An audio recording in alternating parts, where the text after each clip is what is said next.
I've always had fun with graves. Like where I used to go to, um, actually, it's at my church now, and where I used to go to youth group.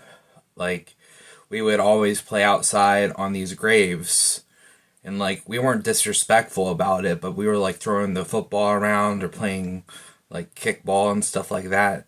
There was like no other place to do it, so we like.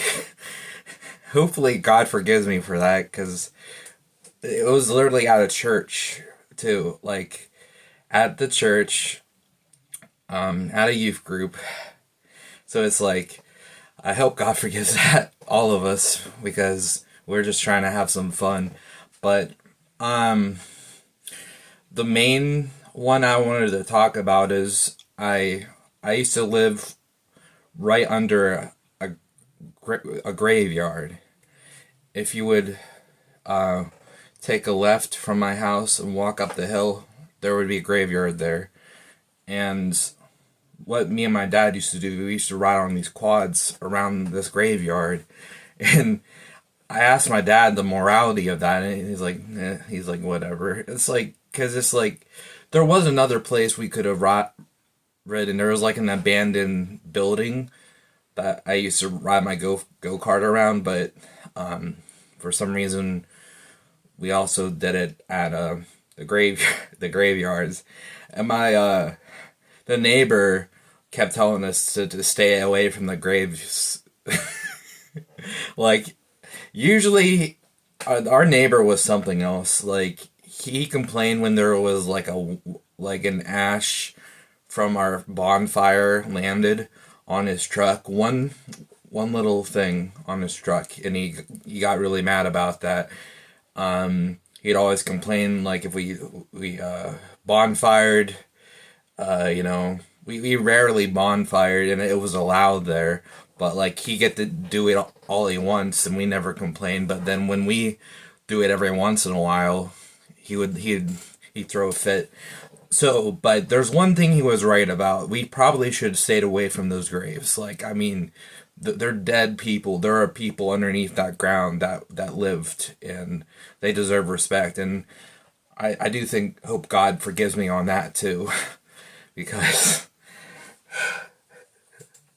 oh, I actually have a third story after this, but I'm still on the like. There was a little passage we used to go to like like through the woods. There was like a nice little passageway you could ride your quads on too. So it wasn't just the graveyard.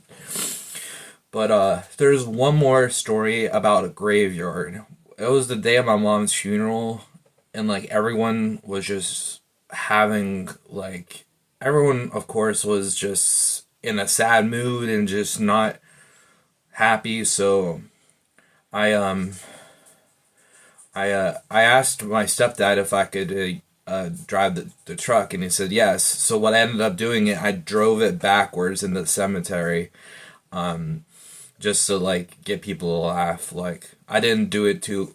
I pulled up backwards where everybody was, and that got some laughs out of people. Like that's the stuff I would do at my own mom's funeral. Like I can't be too sad for too long, or it just you know what I mean. So I've if you heard my stories from before, I definitely accidentally wrecked some funerals. If you want to hear more about funerals, I'll leave a video right here for you whenever this video is done. So that's pretty much it. I just God forgive me. I wouldn't do it again. Every once in a while, like I drive past my old house where the I almost went and checked out the cemetery just for old time's sake, or I also was going to check out the new building that they built right where there was a nice little race you could race around. And I understand if that's like whatever, like trespassing or whatever, like, but like it was the country. There's really like not much for you to do. So if you enjoyed, please leave a like and subscribe if you're new. Here's a story about Me accidentally wrecking someone's funeral. Yeah. And I'll see you when you watch me again, metaphorically.